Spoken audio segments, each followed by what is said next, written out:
Hello hi आदाब नमस्कार सम्मानित साथियों।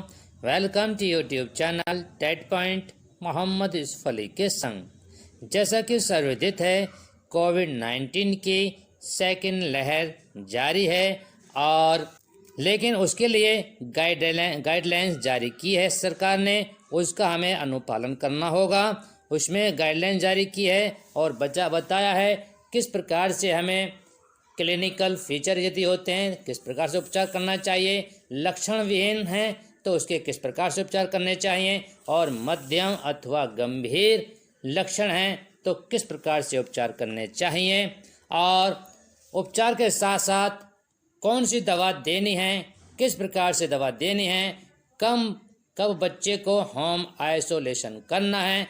इस सभी प्रकार की जानकारी आज की वीडियो में हम लेकर आए हैं। यदि आपको वीडियो पसंद आए तो लाइक करें, सब्सक्राइब करें तथा शेयर भी करें। शेयर करने से ज्ञान घटता नहीं, ज्ञान बढ़ता है। साथ ही यदि आप हमारे YouTube चैनल के व्हाट्सएप ग्रुप से जुड़ना चाहते हैं तो डिस्क्रिप्शन बॉक्स में जाकर के लिंक के माध्यम से जुड़ सकते हैं। चलते हैं आज के वीडियो के शीर्षक की तरफ। तो कोविड संक्रमण के दौरान बच्चों की देखभाल कैसे करें, क्लिनिकल फीचर्स हैं तो किस प्रकार से करें, देखते हैं। कोविड से संक्रमित अधिकांश बच्चों में कोई लक्षण नहीं या हल्के लक्षण हो सकते हैं। सामान्य लक्षणों में बुखार, खांसी, सांस फूलना, सांस लेने में तकलीफ, थकान, बदन दर्द, नाक बहना, गले में खराश, दस्त, स्वाद गंध ने आना आदि शामिल हो सकते हैं। कुछ बच्चों में पेट और आंत संबंधी गैस्ट्रोइंटेस्टाइनल परेशानी और अन्य असामान्य लक्षण हो सकते हैं। तो ये लक्षण है हमारे क्लिनिकल। अब चलते हैं, यदि बच्चों को लक्षण विहीन मामले आते हैं, पता नहीं चलती है, लेकिन उसकी किस प्रकार से पहचान करेंगे बताया गया है। संक्रमित परिवार के सदस्यों में लक्षण विहीन बच्चों की पहचान आमतौर पर स्क्रीनिंग के द्वारा की जाती है। लक्षणों की निगरानी और लक्षणों की गंभीरता के मुताबिक उपचार की आवश्यकता होती है। रोके हल्के लक्षण वाले बच्चों में गले में खराश, नाक बहना, खांसी के साथ सांस लेने में तकलीफ हो सकती है। कुछ बच्चों में गैस्ट्रोइंटेस्टाइनल लक्षण भी हो सकते हैं। उन्हें किसी जांच की ज़रूरत नहीं है। यदि इस प्रकार की कंडीशन आती है, इस प्रकार के लक्षण होते हैं तो हमें किसी प्रकार की जांच नहीं करानी चाहिए।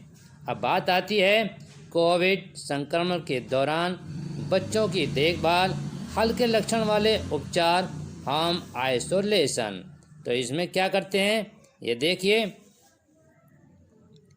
बुखार के लिए पैरासीटामोल 10 से 15 mg किलो डोज हर 4 से 6 घंटों में दिया जा सकता है। तो ये अगर इस प्रकार की परेशानी आती है, इस प्रकार के लक्षण आते हैं तो हमें पैरासीटामोल की गोली 4-4 घंटे बाद या 6-6 घंटे के अंतराल पर दी जा सकती है। कफ के लिए बड़े हुए किशोर बच्चे को गले में आराम हेतु गर्म पानी का गरारे करना चाहिए और गर्म पानी पीने का सेवन करना चाहिए। और थर्ड चीज़ क्या है, तरल पदार्थ और खान पान, हाइड्रेशन और पोषण के लिए तरल पदार्थों का पर्याप्त सेवन करना चाहिए।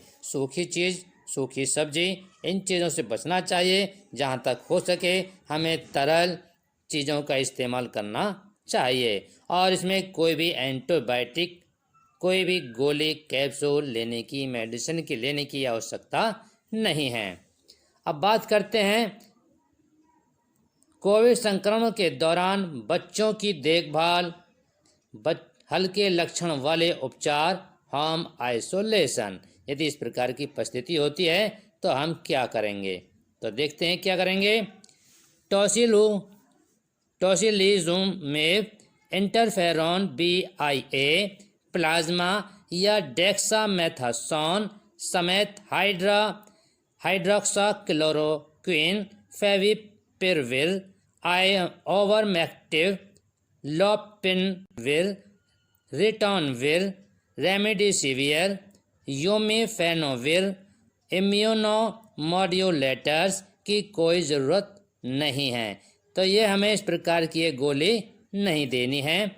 दिन में 2 से 3 बार श्वसन दर्द, जांच, सीने में समस्या, शरीर का नीलापन, अत्यधिक ठंड लगना, मूत्र की मात्रा, श्वसन सेचुरेशन, तरल पदार्थ का सेवन, गतिविधि विशेषकर छोटे बच्चों में आदि की निगरानी का चार्ट बनाना चाहिए। हमें ये देखना चाहिए कि बच्चे में श्वसन कितना तेज चल रहा है या कम चल रहा है, जलन दर्द तो नहीं है, और ऑक्सीजन रेट उसका क्या चल रहा है, इसका हमें चार्ट बनाकर रखना चाहिए। यदि गंभीर है तो हमें डॉक्टर के पास भी ले जाना चाहिए। किसी भी आपात स्थिति में अभिभावक देखभाल करने वाले को डॉक्टर से तुरंत संपर्क करना चाहिए। यहाँ बिल्कुल भी लापरवाही नहीं करनी चाहिए यदि इस प्रकार के लक्षण सामने आते हैं। अब बात करते हैं कोविड संक्रमण के दौरान बच्चों की देखभाल। कोविड-19 के मध्यम लक्षण वाले मामले यदि आते हैं तो वो किस प्रकार से हम हैंडल करते हैं, देखते हैं। एक बच्चे को कोविड-19 के मध्यम लक्षण वाले मामले के रूप में देखा जाएगा यदि उनमें निम्न लक्षण पाए जाते हैं। तेज श्वसन दर, यदि सांस जल्दी जल्दी चलता है। आयु के आधार पर 2 महीने से कम उम्र के बच्चों के लिए श्वसन दर 60 मिनट होनी चाहिए। 1 मिनट में 60 से कम होनी चाहिए सांस की दर। और 2 से 12 महीने के बच्चे के लिए श्वसन की जो दर है वो 1 मिनट में 50 की होनी चाहिए। और 1 से 5 साल के बच्चों के लिए सांस लेने का की जो दर है वो 1 मिनट में 40 होनी चाहिए। और 5 साल से अधिक उम्र के बच्चों के लिए श्वसन दर 30 मिनट, 1 मिनट में 30 दर होनी चाहिए श्वसन की दर। और इन सभी आयु समूहों में ऑक्सीजन सेचुरेशन लेवल 90 से अधिक होना चाहिए। यदि 90 से कम होता है तो बच्चा गंभीर हालत में है। इसलिए हमें बच्चों को निमोनिया हो सकता है जो शायद नैदानिक रूप से स्पष्ट ना हो। इस प्रकार की कंडीशन में हमें बच्चों को डॉक्टर के पास ले जाना उचित होता है, ध्यान रखना चाहिए। और अब बात आती है कोविड संक्रमण के दौरान बच्चों की देखभाल। कोविड-19 के मध्यम लक्षण वाले मामले, इसमें क्या है देखते हैं। जांच, पहले से किसी रोग से ग्रसित न होने पर किसी भी लैब टेस्ट की आवश्यकता नहीं है यदि इस प्रकार के आती है लक्षण। उपचार में क्या कर सकते हैं, समर्पित कोविड हेल्थ सेंटर या सेकेंडरी लेवल के स्वास्थ्य सुविधा में भर्ती होना होगा और नैदानिक प्रगति के लिए निगरानी की जाएगी। तरल तथा इलेक्ट्रोलाइट संतुलन बनाए रखें और ओरल फीड के लिए प्रोत्साहित करें। शिशुओं के लिए माँ का दूध पिलाएं और अगर मुंह से भोजन न हो रहा हो तो फ्लूइड थेरेपी शुरू की जानी चाहिए, लेकिन हमें लापरवाही नहीं करनी चाहिए। ये मैं अपनी तरफ से नहीं कह रहा हूँ, ये सरकार की गाइडलाइंस है, उसको फॉलो करना आपका कर्तव्य है। अब बात करते हैं कोविड संक्रमण के दौरान बच्चों की देखभाल कैसे करें। कोविड-19 के मध्यम लक्षण वाले मामले, अब क्या है इसमें देखते हैं। बच्चों को ये दिया जा सकता है, क्या दिया जा सकता है, बुखार के लिए पैरासीटामोल 10 से 15 mg किलो ऑब्लिक डोज हर 4 से 6 घंटे में दिया जा सकता है बच्चे के उम्र के अनुसार। और तापमान उसका कितना होना चाहिए, 38 डिग्री सेल्सियस होना चाहिए या 100 फ़ारेनहाइट होना से अधिक। अगर बैक्टीरियल इन्फेक्शन हो या इसका प्रबल संदेह हो तो एमोक्सिलिन दिया जा सकता है। और 94% से कम SpO2 होने पर ऑक्सीजन के पूरक जरूरत होगी। यदि 94 से बच्चे की ऑक्सीजन कम है तो इसका अभिप्राय यह है कि हमें ऑक्सीजन बच्चों को लगानी होगी। बीमारी के बढ़ते की दशा में कार्टिकोस्टेरॉइड्स का इस्तेमाल किया जा सकता है। हल्के बीमारी की स्थिति में सभी बच्चों को देने की आवश्यकता नहीं है, विशेषकर बीमारी के शुरुआती दिनों में। इस बात को आप ध्यान रखना, कभी शुरू में ही आप दे दें। पहले से कोई बीमारी होने पर सहायक उपचार। अब बात करते हैं कोविड संक्रमण के दौरान बच्चों की देखभाल। कोविड-19 के गंभीर लक्षण वाले मामले, इसमें क्या है देखते हैं। 90% से कम SpO2 लेवल वाले बच्चों को गंभीर कोविड-19 मरीज के रूप में चिन्हित किया जाएगा। इनमें गंभीर निमोनिया हो सकता है, acute respiratory distress syndrome, septic shock, multi organ dysfunction syndrome या साइनोसिस के साथ निमोनिया हो सकता है। इन बच्चों में ग्रीटिंग, सीने में तकलीफ, सुस्ती, अत्यधिक नींद के दौरे की दिक्कत हो सकती है। इन बच्चों को समर्पित कोविड अस्पताल मध्यम तृतीयक स्तर की स्वास्थ्य सुविधा में भर्ती किया जा सकता है, भर्ती कर देना चाहिए। यहाँ हमें लापरवाही नहीं करनी चाहिए इस स्टेज पर। निम्न स्थितियों में कुछ बच्चों को HDU ICU की आवश्यकता होती है, क्योंकि एक गंभीर मामला हो सकता है। और थ्रोम्बोसिस, हेमोफैगोसाइटिस, लिम्फोहिस्टोयोसाइटिस, HLS और अंगों के विफल होने पर। आगे चलते हैं हम। यदि आपको वीडियो पसंद आ रही हो तो लाइक करें, सब्सक्राइब अवश्य करें। कोविड संक्रमण के दौरान बच्चों की देखभाल। कोविड-19 के गंभीर लक्षण वाले मामले, जांच, complete blood count, kidney, liver function की जांच, छाती का एक्सरा, इनकी जांच हमें कराने चाहिए। उपचार में क्या करना चाहिए। इंट्रावेंस फ्लूइड थेरेपी का इस्तेमाल करना चाहिए। और कार्टिकोस्टेरॉइड्स और डेक्सामेथासोन 0.15 mg किलो प्रति डोज, अधिकतम 6 mg दिन में 2 बार, नैदानिक मूल्यांकन के आधार पर 5 से 14 दिनों के लिए मिथाइल प्रेडनिसोलोन की बराबर डोज दी जानी चाहिए। और एंटीवायरल एजेंट्स लक्षण के 3 दिन के भीतर EUA के लिए रेमडेसिविर दिया जाना चाहिए। ध्यान रखा जाना चाहिए कि बच्चों का लीवर और किडनी सामान्य हो और साथ किसी भी साइड इफ़ेक्ट्स पर भी नज़र रखनी चाहिए। ये आप खुद ना करें, डॉक्टर की निगरानी में ही करने दें। शरीर के वजन के हिसाब से खुराक क्या होती है। 40 किलो से कम वजन पहले दिन 200 mg, उसके बाद 4 दिनों के लिए 100 mg देनी चाहिए। ये जो खुराक है हमें वजन के अकॉर्डिंग देनी चाहिए। और 3.5 से 4 किलो 5 mg किलो पहले दिन, उसके बाद 2.5 mg किलो दिन में एक बार 4 दिन तक देनी चाहिए। हाइड्रोक्सी क्लोरोक्विन, फेविपिराविर, आइवरमेक्टिन, लोपिनविर, राइटनोविर, यूमीफेविनोविर की कोई आवश्यकता नहीं है।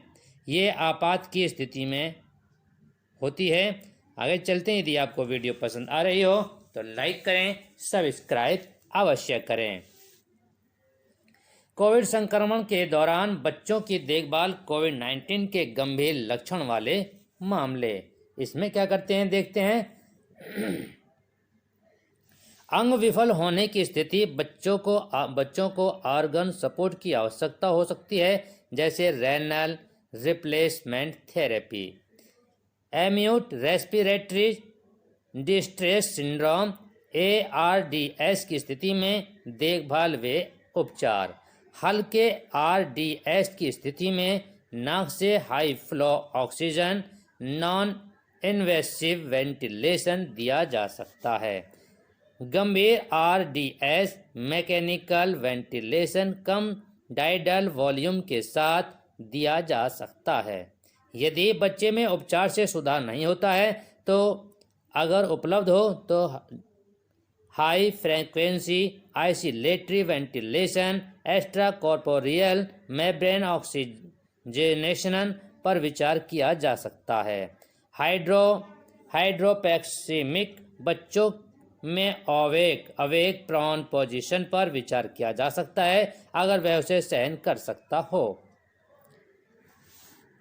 आगे है कोविड-19 के लक्षण गंभीर वाले मामले होने पर क्या करना चाहिए। बच्चे में सेप्टिक शॉक या मायोकार्डियल डिसफंक्शन होने की स्थिति में क्रिस्टलॉइड बोलस का इस्तेमाल 10 से 20 ml/किलो 30 से 60 मिनट तक। यदि हृदय संबंधी समस्या हो तो सावधान रहें। शॉक के किसी अन्य कारणों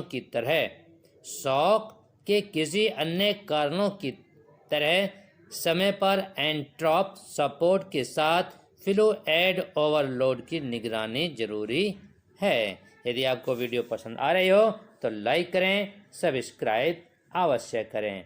अब है बच्चों तथा किशोरों में अस्थायी रूप से कोविड-19 से संबंधित MIS का प्रबंधन। Multi system inflammatory syndrome. नैदानिक मानदंड क्या है देखते हैं।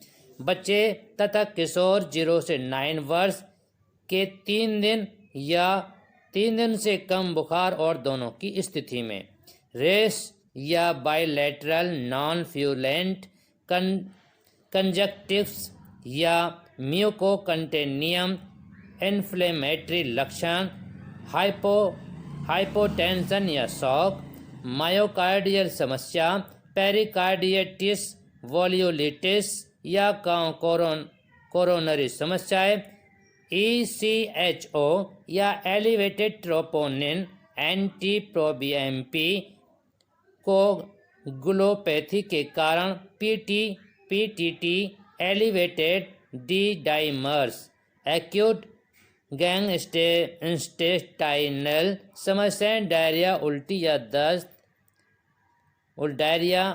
या पेट दर्द आदि में दी जानी चाहिए। अब है हमारा बच्चों तथा किशोरों में अस्थायी रूप से कोविड-19 से संबंधित MIS का प्रबंधन किस प्रकार से करना चाहिए। अब इसमें क्या है देखिए। ISR CRP या प्रैक्टिस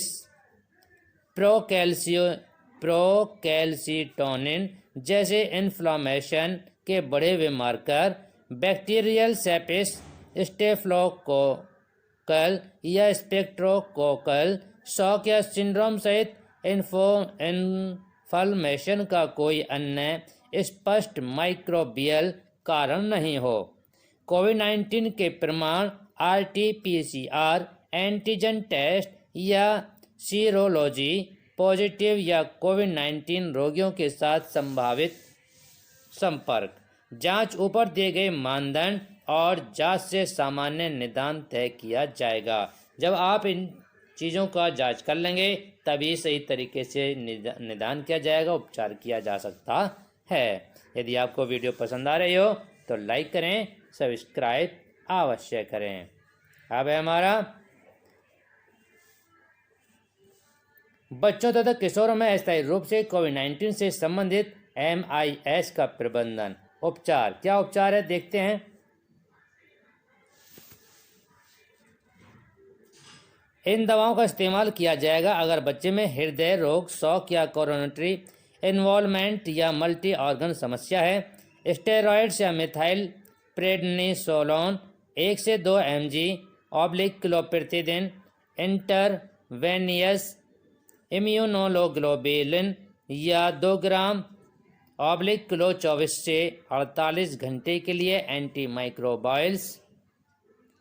और बच्चों को उपयुक्त देखभाल की आवश्यकता होगी। मुख्यतः आईसीयू में हृदय रोग, shock, coronary involvement, multi organ समस्या न होने की दशा में स्टेरॉयड या IVIG का इस्तेमाल किया जा सकता है। यदि आपको वीडियो पसंद आ रही हो तो लाइक करें, सब्सक्राइब अवश्य करें। यदि उपरोक्त उपचार से बच्चों की हालत में सुधार नहीं होता है या हालत बिगड़ती है तो निम्न विकल्पों का इस्तेमाल किया जा सकता है। IVIG को पुनः करें। हाई डोज कार्टिकोस्टेरॉइड या मिथाइल प्रेडनिसोलोन 10 से 30 mg/किलो/दिन 3 से 5 दिन के लिए देनी चाहिए। और आगे है इसमें एस्पिरिन 3 mg/किलो/दिन से 5 mg/किलो/दिन, अधिकतम 81 mg/दिन। अगर थ्रोम्बोसिस या कोरोनरी एंजियोरिज्म स्कोर 2.5 से कम है। कम मोलिकुलर का भार हेपरिन या एनॉक्साप्रिन 1 mg/किलो/दिन में 2 बार इंजेक्शन द्वारा दी जानी चाहिए। और क्लॉटिंग फैक्टर XA 0.5 से 1 के बीच होना चाहिए। अगर मरीज का थ्रोम्बोसिस कोरोनरी एंजियोरिज्म स्कोर 10 से कम है तो LVIF 30 से अधिक देनी चाहिए। यदि वीडियो पसंद आ रही हो तो लाइक करें, सब्सक्राइब अवश्य करें। अब है उपचार, किसमें है, किसके लिए? बच्चे तथा किशोरों में अस्थायी रूप से उन्हीं के लिए है। अब देखते हैं। इन्फ्लेमेटरी मार्कर की निगरानी करते हुए स्टेरॉइड को 2 से 3 सप्ताह तक कम करते रहना चाहिए। हृदय रोग से पीड़ित बच्चों के लिए ECG को 48 घंटे में तथा ECHOE को जांच को 7 से 14 दिन और 4 से 6 हफ्तों में रिपीट करें। और 1 वर्ष बाद अगर शुरुआत इको असामान्य हो। यदि आपको वीडियो पसंद आ रही हो तो लाइक करें, सब्सक्राइब अवश्य करें। इस वीडियो को शेयर अवश्य करें क्योंकि ये बहुत ही अच्छी वीडियो है। इसका किसी न किसी को ज़रूरत हो सकती है, इसलिए शेयर करने की जहमत करें, परेशानी उठा लें। TED point by Mohammad Yusuf Ali. धन्यवाद।